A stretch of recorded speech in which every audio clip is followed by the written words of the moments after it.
L'Afrique, un continent d'opportunités et sa jeunesse bien plus qu'un trésor. Bonjour à tous et soyez les bienvenus dans ce nouveau numéro de Mediap. Aujourd'hui, nous allons mettre le turbo sur les routes de l'industrie automobile au Maroc avec un homme qui veut verdir la mobilité. Fawzi Nadja est à la tête de Nemix. Vous vous en souvenez peut-être, sa marque de voiture à hydrogène continue de faire parler. Certains veulent savoir où en est le projet. Eh bien, il avance. Nemix enchaîne les brevets, étend son champ d'intervention et met le Maroc au cœur de son écosystème. Le fondateur de Nemix est avec nous aujourd'hui, Fawzi Nadja. Bonjour et merci d'avoir accepté notre invitation. Bonjour Pape, avec grand plaisir, merci. Alors, avant de parler business, nous allons jeter un coup d'œil dans le rétroviseur Fawzi. Nous sommes le 15 mai 2023. Ce jour-là, vous présentez à Sa Majesté le roi Mohammed VI votre prototype. Racontez-nous ce moment. C'était comment? Avant tout, c'est un moment historique, inoubliable pour un Marocain, d'être reçu à ce niveau-là par le roi, que Dieu l'assiste. C'était vraiment un moment inoubliable et surtout un moment d'échange de haut niveau.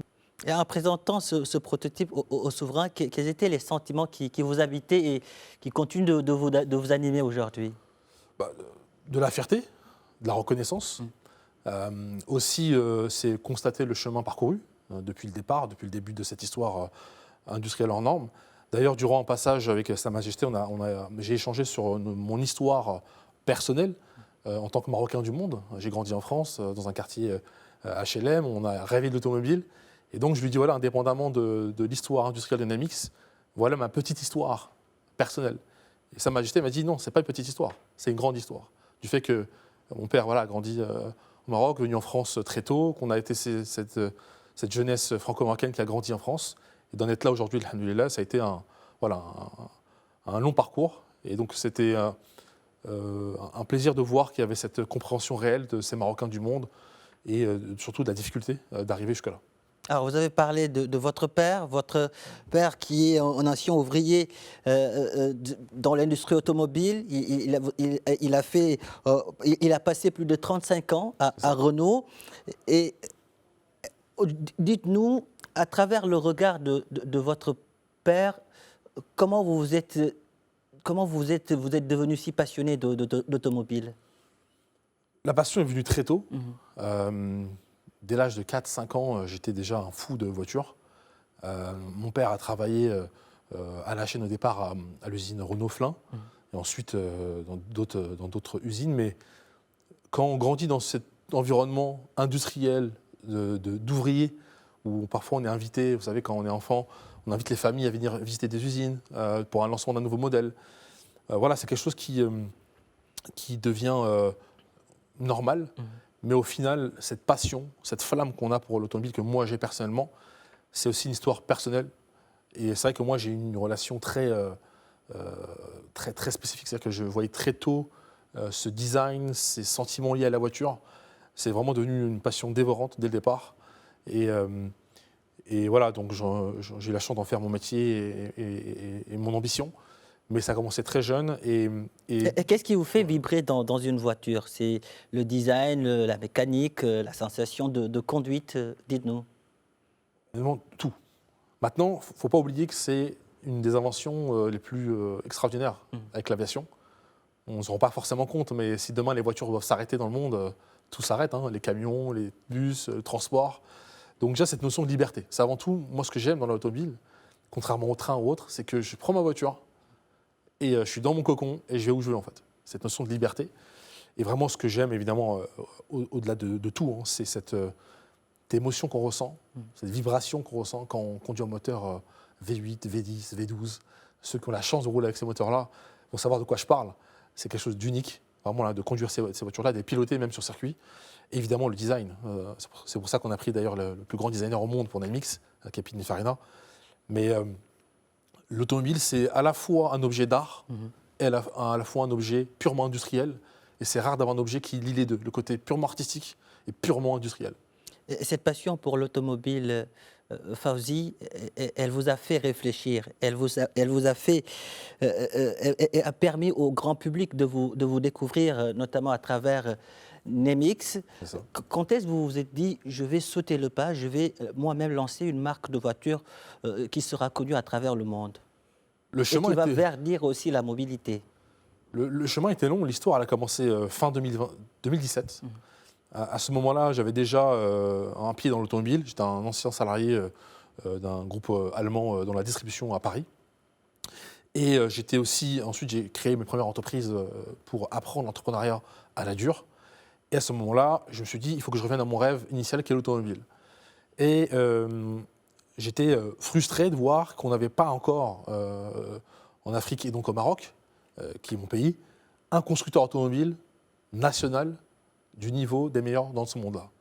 On a des constructeurs partout en Asie, en Europe, aux US évidemment, ces pays qui sont historiques, ces pays automobiles. Et donc je me suis dit, et pourquoi pas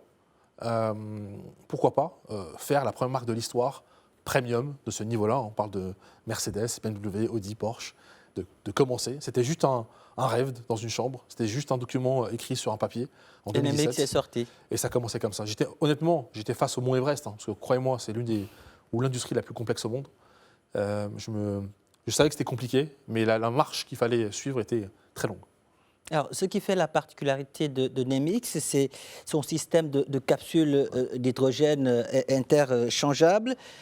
Qu'est-ce que c'est au juste? Peut-être que certains découvrent pour la première fois Nemix en ce moment. Que peut bien comprendre cette personne-là ou ces personnes-là qui viennent tout juste entendre parler de Nemix? Avant tout, la voiture qu'on développe avec nos ingénieurs et nos fournisseurs, c'est une voiture qui est hydrogène, mais thermique hydrogène. C'est-à-dire que ce qui fait tourner un axe et la transmission et les roues, c'est un moteur thermique, comme on a dans nos voitures diesel et essence du quotidien. Sauf qu'à la place d'y brûler de l'essence ou du diesel, on y brûle de l'hydrogène compressé sous forme de gaz.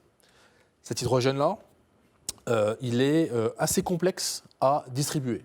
C'est-à-dire qu'aujourd'hui, en Europe, par exemple, il y a 150 stations hydrogène versus 150 000 stations essence.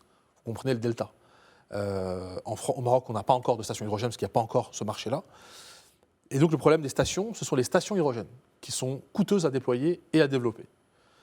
Donc avec mon associé Thomas Delussac et mes partenaires, quand on a commencé Nemix, on s'est dit on va faire une très belle voiture, certainement, mais il faut avant tout trouver une solution pour la recharger. Et surtout pour rouler thermique, mais avec le moins de pollution possible ou le moins de CO2 possible, parce que je parlerai ensuite de la notion de CO2.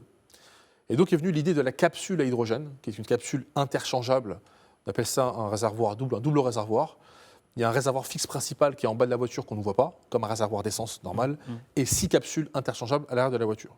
Ce qui veut dire que quand vous allez être sur la route, vous allez vous arrêter dans une station essence classique, partenaire. Vous allez échanger, on va vous échanger vos capsules vides contre des pleines, et vous repartez sur la route pour au moins 300 km d'autonomie avec vos 6 capsules. Et il faut combien de temps pour recharger ces capsules? On revient en fait au basique. Là, c'est juste un changement de capsule, ça prend 2 minutes 30.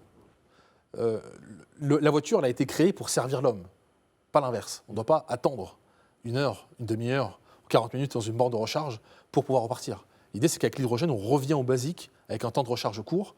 Et c'est pour ça qu'on a développé cette technologie-là, et ce brevet, et cette capsule. Parce que souvent, on demande pourquoi vous avez fait ça? Pourquoi vous ne laissez pas simplement un réservoir normal? En fait, il n'y a pas de solution pour l'instant. Parce qu'une station hydrogène normale, classique, dans laquelle il y a un pistolet hydrogène qu'on installe dans une voiture, il y en a déjà en Europe, en France, il y a déjà plusieurs qui sont fonctionnels, ça coûte entre 1 million d'euros, donc 10 millions de dirhams, jusqu'à 100 millions de dirhams par station. Vous imaginez le coût d'investissement, si vous devez avoir 50, 100 stations, ça devient trop coûteux au départ. Donc on est un peu comme Tesla il y a 15 ans, avec les superchargeurs Tesla, on est le superchargeur hydrogène. Et pourquoi l'hydrogène et pas l'électrique? Parce que l'électrique, c'est un combat qui est déjà terminé. Aujourd'hui, c'est la Chine qui a gagné.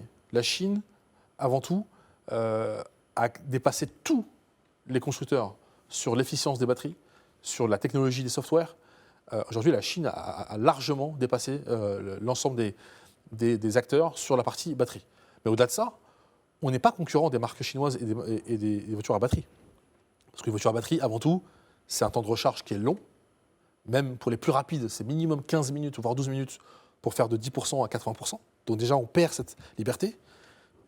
Et surtout, la grande différence de pourquoi nous, on est sur l'hydrogène, c'est qu'on veut sauver le moteur thermique. Pour le marché premium, on croit au moteur thermique.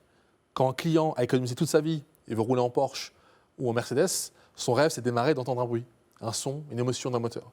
D'autres marques ont essayé de faire cette transition vers l'électrique, ont échoué, parce qu'on se rend compte que quand on dépense de l'argent pour un véhicule, on veut un moteur thermique. Donc nous, ce qu'on propose, c'est un moteur thermique, mais sans pollution. Fawzia Naja, je le disais, vous avez présenté votre prototype en 2023 à Sa Majesté le roi Mohamed VI. Aujourd'hui, on est en 2026. Où en est le projet, Fawzi? À quand les premières voitures NEM-X sur nos routes? Vous savez, je suis plus pressé que tout le monde de les voir sur les routes, évidemment. Mais il y a un long processus à suivre. On avait initialement visé fin 2026 pour des premières pré-séries et premières livraisons.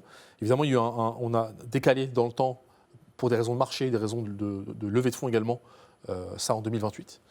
Mais l'enjeu, il est ailleurs. C'est qu'aujourd'hui, depuis 2023, on a fait tout un travail d'ingénierie et de développement et de protection de la technologie. Le brevet a enfin été reconnu et certifié. Nous aurons l'occasion d'y revenir. Délivré pour NEM-X après 4 ans de processus. Nous avons également fait le lancement du prototype roulant, donc la voiture roulante finale. Vous allez le voir sur les images, le chantier a été donné à Pininfarina à Turin pour ce prototype final roulant. Donc on a lancé cette nouvelle phase et la dernière phase avant les pré-séries. Et évidemment, en 3 ans, on a fait tout le travail d'ingénierie, de développement sur l'intérieur du véhicule, l'extérieur, le développement d'ingénierie. Donc tout ça, ça demande énormément de temps, ce qui est totalement classique dans une marque automobile. En général, entre le moment où vous montrez le premier prototype et le moment où la voiture sort d'usine, il se passe entre 36 mois et 48 mois. C'est le temps moyen pour un constructeur. Sauf que nous, en parallèle, on gère ces sujets-là et on lève les fonds en parallèle. Donc il faut gérer le côté levée de fonds, financement, déploiement d'ingénierie. Donc depuis 3 ans, c'est ce qu'on fait au quotidien. C'est lever les fonds, convaincre les investisseurs, ceux qui nous rejoignent, développer l'ingénierie, les prototypes roulants, jusqu'au moment où on pourra lancer la production. Et minimum, il faudra débourser combien en 2028 pour rouler avec NEM-X? Depuis toujours, au départ, on a été très clair sur le prix et le positionnement que NEM-X a. On est sur des prix qui varient entre 75 000 euros, donc 750 000 dirhams, jusqu'à 1 million de dirhams, 100 000 euros pour les versions les plus hautes, ce qui correspond au segment des SUV taille L, qu'on retrouve chez Mercedes, BMW, Audi, dans ces mêmes tarifs. Donc ce sont ces prix-là qu'on vise, avec des performances de très haut niveau. On parle de moteurs de plus de 500 chevaux, des performances d'autonomie conséquentes à plus de 800 km d'autonomie, et surtout le temps de recharge qui est court. C'est ça qui est vendu. Et au-delà de ça, je rappelle que notre marché principal et initial, c'est l'Europe. Nous avons comme ambition une production marocaine, mais le marché primaire de NEM-X, c'est le marché européen, parce que le marché européen déclarait la guerre au CO2, et nous avons une solution sans CO2. Et quelle place réservez-vous au Royaume dans l'écosystème NEM-X? Nous, la place qu'on souhaite lui octroyer, c'est la meilleure des places. C'est la place d'être producteur, de produire cette voiture, de l'assembler complètement au Maroc. Ce qui serait une première dans l'histoire africaine et marocaine de produire un véhicule de ce niveau-là. Je parle bien de niveau de marque premium dans ces tarifs-là, à plus de 70 000 euros. Avec ces technologies-là, encore, c'est une première mondiale en termes de technologie. Donc c'est ce qu'on souhaite lui octroyer comme place. Parce qu'on a 15 km de l'Espagne, on a le marché européen qui est colossal, et donc on a cette capacité de produire ces voitures-là. Moi, depuis le départ, on me dit c'est compliqué de faire ça au Maroc, ça fait 3 ans qu'on me dit que c'est pas assez compliqué. Au fil du temps, on se rend compte que les ouvriers, les ingénieurs marocains sont capables d'y arriver, et on a vu une énorme évolution du Maroc sur la qualité des ingénieurs, vraiment impressionnant. Et c'est pas moi qui le dis, ce sont même les partenaires européens qui disent que vous avez au Maroc, c'est incroyable. Donc on est capable de le faire maintenant. Évidemment, il y a le sujet financement, on en parlera par la suite. Mais l'idée, c'est que NEM-X soit une production marocaine avec un export pour le marché européen. Et pour produire, il faut une usine. Je sais que vous y pensez, vous songez à implanter une usine ici dans le Royaume. Où en est le projet depuis lors? On a sondé différentes régions, zones, différents scénarios, de zones franches, de zones non franches. Tanger, Kénitra ou... Exactement. De toute façon, on est obligé d'être dans un environnement et un écosystème automobile. Ça veut dire qu'on doit avoir l'ensemble des fournisseurs Déjà. Ou proche, dans l'axe Tanger, Rabat, Kenitra, Casablanca, où il y a un écosystème, pour avoir le meilleur taux d'intégration possible au Maroc, pour des raisons de coût, des raisons d'export également. Donc ça, c'est l'enjeu. Aujourd'hui, je pense qu'on est capable, là, c'est bon timing, pour faire du premium. Évidemment, c'est encore du travail et des sacrifices. Mais voilà, c'est en tout cas l'ambition que nous avons. Et nous sommes actuellement en train d'avoir des pourparlers avec les ministères, avec des partenaires privés, pour le sujet de la production. Alors, Fordia Naja, vous avez récemment obtenu un brevet européen pour votre technologie de capsule à hydrogène. Qu'est-ce que cela signifie pour vous? Ça signifie qu'on est enfin propriétaire de notre idée. Parce que le processus, c'est que vous faites une demande de dépôt de brevet quand vous montrez vos technologies. Et ensuite, il y a un long processus qui a duré presque 4 ans, où on vous délivre, on dit que voilà, vous avez enfin cette technologie-là. Donc le brevet, il est délivré dans toute l'Europe, prochainement en Asie et aux États-Unis pour la fin d'année, Inch'Allah. Donc pour nous, c'est la délivrance. Parce que déjà, on est toujours un peu en suspense. C'est-à-dire, bon, peut-être que ça ne sera pas délivré, peut-être qu'on n'est pas sûr que ce sera nous qui avons le droit de déployer cette technologie-là. Maintenant, c'est fait. Il faut savoir qu'on n'a pas une stratégie d'avoir le brevet, de garder que pour nous. Depuis le départ, on a une stratégie d'IP, de pouvoir partager, de pouvoir vendre, de pouvoir avoir des collaborations avec d'autres acteurs qui souhaitent utiliser cette technologie-là. Parce que, comme vous savez, il y a différents secteurs qui ont été intéressés par ces capsules hydrogène. Ça ne concerne pas que l'automobile, finalement. Donc pour nous, c'est une délivrance. C'est aussi une opportunité pour que les investisseurs disent bah, c'est bon, c'est validé, donc on est plus confiant encore et on souhaite rejoindre cette aventure. Et ça vous conforte aussi dans votre décision de viser le marché américain? Oui. Alors, le marché américain, ce n'est pas une fin en soi. C'est un marché qui est indispensable à un moment ou à un autre. Pour l'instant, le marché qui nous va le mieux, c'est l'Europe, parce que c'est le seul marché qui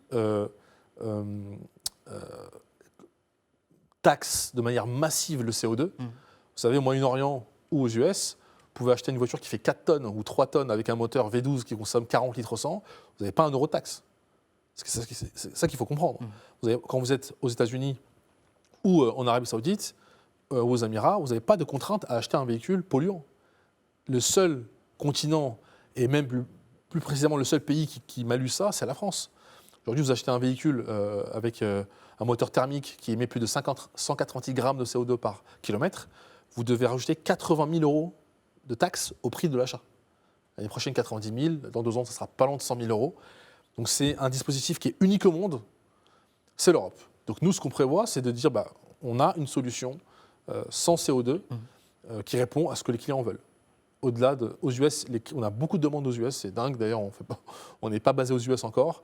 On a énormément de demandes d'achat du véhicule aux États-Unis, alors qu'ils n'ont pas de contraintes de taxes, mais le marché historique et naturel de Nemix, c'est l'Europe. Le marché naturel et historique de Nemix, c'est l'Europe. Alors, quand vous parlez souvent de Nemix, vous nous parlez d'un marché à 2000 milliards de dollars. Et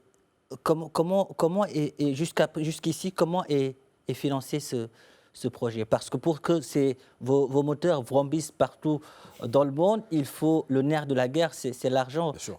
Comment vous financez aujourd'hui? Au départ de cette aventure, nous avons eu un pool d'investisseurs privés basés en France qui ont, c'était en 2021, la première levée de fonds qu'on a faite, qui ont cru en la vision, en l'équipe. Et c'était pour eux pas un coup de poker, mais c'était vraiment un pari sur l'avenir. Et alhamdoulilah, on a réussi à livrer des choses complètement hors normes et inattendues par rapport à cette première levée de fonds. Et par la suite, on a du coup livré des prototypes, des brevets. Et de là, on a pu lever des fonds avec d'autres fonds d'investissement. Pour l'instant, on est accompagné par 2 family office basés en Europe, avec qui on lève des fonds en France, au UK et en Suisse. C'est avec ça qui permet de financer les phases d'ingénierie, de développement et de R&D jusqu'à maintenant. Mais la suite est très lourde en termes d'investissement. Donc c'est forcément une histoire d'un État qui va être derrière, qui va pousser pour y arriver. D'ailleurs, j'aimerais parler d'une réalité aujourd'hui. Parce que souvent, vous savez, on demande tout le temps, alors les livraisons, c'est pour quand? Pourquoi vous ne savez pas livré 3 ans avant? Bon, déjà, on a toujours annoncé minimum 2026, mais c'est une histoire de financement. Aujourd'hui, la Chine a mis des milliards d'euros pour être aujourd'hui à ce niveau. On voit BYD, toutes les marques chinoises qui ont été largement subventionnées par l'État. Ensuite, on a les marques américaines qui ont beaucoup d'investisseurs privés et publics aux US. Et donc, on se retrouve avec, dans le monde, 12 ou 13 pays qui construisent leurs propres voitures. Donc, c'est finalement un marché d'élite. Il n'y a aucune marque automobile dans le monde, aucune, sérieuse, hein, qui a levé moins de 400 millions d'euros pour lancer une production. Je parle bien de 400 millions d'euros minimum. En général, l'État doit sortir davantage pas du forcément. chéquier. Alors, pas forcément, mais en tout cas, il n'y a aucune marque dans le monde de ce niveau-là qui a pu lancer un véhicule dans les normes mondiales à moins d'1 milliard d'euros, 1 milliard de dollars. En général, quand on voit les financements et les pertes qu'on a jusqu'au moment où on gagne de l'argent, c'est des montants énormes. Tesla, je rappelle juste Tesla, hein, on parle, c'est 12 milliards de dollars levés jusqu'au moment où ils gagnent un seul dollar de bénéfice. 12 milliards de pertes. Ensuite, on passe au gain. Donc, ce n'est pas uniquement une histoire d'État, c'est une histoire d'investisseurs privés. Aujourd'hui, nos investisseurs, les plus grosses demandes qu'on a reçues, c'est d'Europe et des États-Unis. Au Maroc, très peu. Parce qu'au Maroc, on n'a pas cette vision d'investir dans des projets très technologiques, très industriels, au départ de l'histoire. En général, on vient plutôt à la fin du processus, pas au départ. Et donc, c'est là où tout se joue. Donc, c'est pour ça qu'on doit jouer, nous, en fait, avec beaucoup de contraintes. C'est la contrainte d'accès aux capitaux. On doit aller chercher les family office qui croient en cette aventure, sans la facilité d'avoir, comme aux US ou en Chine, une vision très industrielle. Donc c'est pour ça que... Et en attendant d'avoir accès à ces capitaux, vous organisez en interne, par exemple, concernant vos capsules à hydrogène, elles ne sont pas seulement destinées aux voitures, vous essayez de faire en sorte qu'elles puissent être utilisées par des motos et dans d'autres chantiers aussi. Alors, les capsules ont eu, en fait, quand on a montré la technologie, on a reçu beaucoup de demandes d'entreprises dans le maritime, dans le nautique, dans les télécoms, de manière assez étonnante. D'ailleurs, on fera une annonce prochainement sur l'applicatif pour les marchés télécoms. Donc tout ça, on est en train de déployer. Qui est donc, en fait, Nemix, c'est un groupe avec la partie automobile et la partie capsule, qui est un autre secteur d'activité. C'est une solution pour démontrer, déployer. Mais le cœur du sujet reste l'automobile. Et pour ça, c'est des investisseurs privés qui nous rejoignent au fur et à mesure. Là, prochainement, on fera une annonce pour encore ouvrir notre capital, pour que d'autres acteurs viennent nous rejoindre. Mais dans tous les cas... Et vous faites aussi dans le conseil? Pas du tout. Ça, je pense que c'était une erreur enfin, je sais pas, une erreur de jugement, je pense, de certains journalistes qui ont pensé qu'on fait du conseil, mais pas du tout. Et c'est bien de l'éclaircir aujourd'hui. Oui, parce que justement, j'ai vu certains articles passer qui étaient complètement erronés sur ça. Nous n'arrêtons pas l'automobile, nous faisons que l'automobile. Nous avons déployé d'autres entreprises et filiales qui servent à l'aspect capsule, mais nous restons sur l'automobile. Nous levons des fonds sur la partie automobile et capsule, mais c'est déjà suffisant. En termes de travail effectué à délivrer, c'est déjà assez colossal. Au-delà de l'automobile, Fawzi, qu'est-ce qui vous fait vibrer? L'automobile. Après, bon, on est passionné d'automobile, je suis aussi passionné de science, de tout ce qui est lié aussi à l'innovation. Voilà, vraiment, l'innovation, c'est quelque chose qui me passionne plus que tout. Et de foot aussi? Le foot, évidemment, toujours. On est en pleine Coupe du Monde en plus. Donc, évidemment, toujours Dima Maghreb. Dima Maghreb. Fawzi Anaji, en tout cas, merci. Merci pour toutes ces précisions. Merci d'avoir répondu à nos questions. Le Maroc est fier de vous, l'Afrique aussi. Merci. Merci, Papa. Voilà qui referme ce numéro de Mediap. Merci de l'avoir suivi. Un grand merci aux équipes techniques et rédactionnelles ayant contribué à sa réalisation. Où que vous soyez, prenez soin de vous et allez jusqu'au bout de vos rêves. N'abandonnez jamais.